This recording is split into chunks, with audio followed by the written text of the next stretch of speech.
প্রতিদিন দেশে বিদ্যুৎ উৎপাদন কেন্দ্র বন্ধ হয়ে যাচ্ছে। তেলের অভাবে বন্ধ করে দিতে হচ্ছে বিদ্যুৎ উৎপাদন কেন্দ্রগুলো। খাম্বা বুঝিয়ে দিল আবারও যে we have a plan, we have to go back, we want return. সে বুঝিয়ে দিল যে আসলে তার মা যেভাবে দেশ চালিয়েছিল সেই তো তার ওই ধারাবাহিকতায় দেশ চালাবে, এটাই স্বাভাবিক। খাম্বা থাকবে কিন্তু ইলেকট্রিসিটি থাকবে না।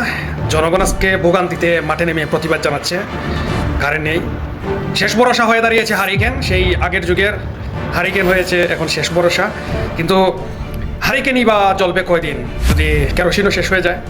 বলে কি পরিস্থিতিটা কত ভয়াবহ হচ্ছে সামনে একবার কি ভেবেছেন? আগামীতে দেশে সাংঘাতিক লেভেলের বিপর্যয় দেখা দিতে পারে, দুর্ভিক্ষ দেখা দিতে পারে। অনেক ভয়াবহ পরিস্থিতি থেকে আমরা যাচ্ছি। আল্লাহ পাক জানে কি হবে। কিন্তু এই সরকার শুরু থেকে ব্যর্থ।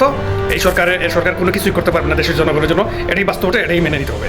এই দেশকে ঘুরে দাঁড় করানোর জন্য একমাত্র আওয়ামী লীগ সরকারের বিকল্প বাংলাদেশের কোনো সরকার নেই।